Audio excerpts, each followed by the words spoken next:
Hello everyone, আসসালামু আলাইকুম। Wedge কিচেনের পক্ষ থেকে সকলকে জানাচ্ছি স্বাগতম। আজকের আয়োজনে নিয়ে চলে আসলাম নান রুটি। কীভাবে বাসায় একদম হোটেলের মতো গ্যাসের চুলায় তৈরি করবেন সেই প্রসেসিংটা আজকে তৈরি করে দেখাবো। তাহলে চলুন মূল পর্বে যাওয়া যাক।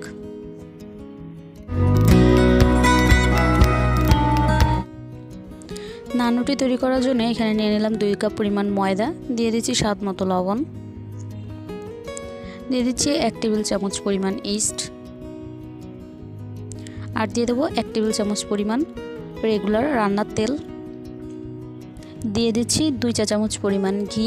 এখানে ঘিটা ব্যবহার করছি যাতে ইস্টের যে গন্ধটা থাকে সেটা যেন না থাকে, এই জন্য ঘি ব্যবহার করছি। যদি হাতের কাছে ঘি না থাকে তাহলে এটা স্কিপ করতে পারেন, তবে ঘিটা দিলে বেশি ভালো হয়। এরপর সব শুকনো উপকরণগুলো হাত দিয়ে ভালো করে মাখিয়ে নিচ্ছি। সব ভালোভাবে মাখানো হয়ে গেলে এর ভিতরে দিয়ে দেব পানি। অল্প অল্প পানি দিয়ে খুব ভালো একটা সফট ডো তৈরি করে নিব। একবারে পানি দেওয়ার চেষ্টা করবেন না, এতে করে ডোটা নরম হয়ে যেতে পারে। এই জন্য অল্প অল্প পানি দিয়ে ডোটা তৈরি করে নিচ্ছি। প্রথমে যতটুকু পানি দিয়েছিলাম তা দিয়ে ডো তৈরি করা হয়নি, দ্বিতীয়বার আমি আবারও পানি দিয়ে ডো তৈরি করার চেষ্টা করছি। এভাবে অল্প পানি দিয়ে ডো তৈরি করে নেব। ডো তৈরি করা হয়ে গেছে। এবার এর উপরে আমি সামান্য কিছুটা তেল দিয়ে নিচ্ছি যাতে উপরের অংশ ড্রাই না হয়ে যায় এবং উপরের অংশ যাতে খুব সুন্দর সফট থাকে, এজন্য একটু তেল হাতে লাগিয়ে উপরে দিয়ে দিচ্ছি। এবার একটি প্লাস্টিক র্যাপ দিয়ে এটাকে ঢেকে দিচ্ছি যাতে কোনোভাবে এর ভিতরে বাতাস প্রবেশ করতে না পারে। এর জন্য এটা রেস্টে রেখে দেবো 1 ঘন্টা। 1 ঘন্টা পরে দেখতে পাচ্ছেন ডোটা ফুলে গেছে অনেক। এবার এটাকে চেপে এর ভিতর থেকে বাতাস বের করে দেব।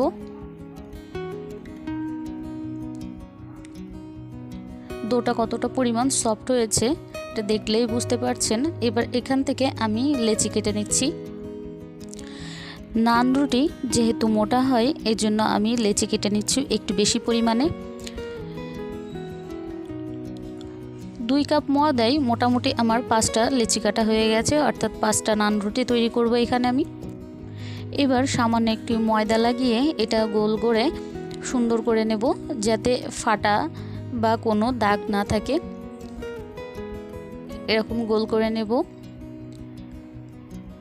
সব কয়টা আমি একইভাবে তৈরি করে নিচ্ছি।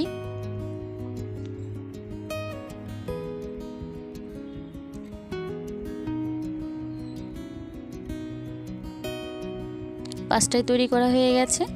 এবার এখান থেকে একটি নিয়ে কিছুটা ময়দা লাগিয়ে এটাকে বেলে নিচ্ছি।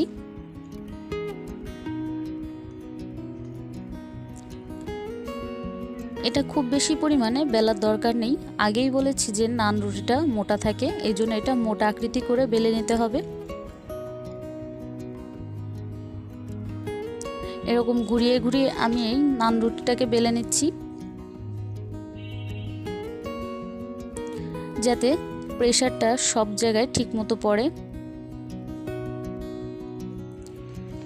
এটা বেলা হয়ে গেছে, আমি দেখিয়ে দিচ্ছি এটা কতটুকু আমি মোটা রেখেছি।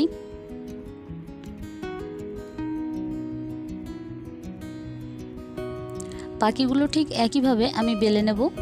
এবার চুলায় একটি প্যান বসিয়ে প্যান গরম হয়ে আসলে এর উপরে আমি নান রুটি দিয়ে দিচ্ছি এবং মিডিয়াম আঁচে এটাকে ভেজে নিচ্ছি। এক পাশ হয়ে গেলে আমি এটাকে আরেক পাশ উল্টিয়ে দিচ্ছি। নান রুটি যেহেতু মোটা থাকে এজন্য ধৈর্য সহকারে এটা কম আঁচে ভালোভাবে ছেঁকে নিতে হবে। এটা ছেঁকে নেওয়া হয়ে গেছে, বাকিগুলো আমি একইভাবে ছেঁকে নিচ্ছি। ব্যাস সবকটা নান রুটি আমার তৈরি করা হয়ে গেছে এবং এখানে দেখতেই পাচ্ছেন যে কতটা সুন্দর হয়েছে। এটা কিন্তু একদম হোটেলের মতোই সুন্দর হবে এবং নরম হবে। আমি একটা আপনাদেরকে দেখিয়ে দিচ্ছি যে কতটা নরম হয়েছে, কতটা সুন্দর হয়েছে এটা দেখলেই বুঝতে পারবেন। আমি ছিঁড়েও দেখিয়ে দিচ্ছি এটার ভিতরে কেমন হয়েছে।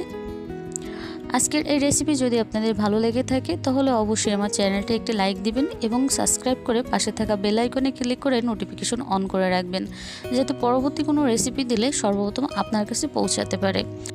এই নান রুটি চিকেন চাপ, গ্রিল বা গরুর মাংস দিয়ে সার্ভ করতে পারেন। আজকের পর্বের আয়োজনে এখানেই বিদায় নিচ্ছি। পরবর্তী রেসিপি দেখার আমন্ত্রণ জানিয়ে গেলাম। সেই পর্যন্ত সবাই সুস্থ থাকবেন, ভালো থাকবেন এবং আমার জন্য দোয়া করবেন।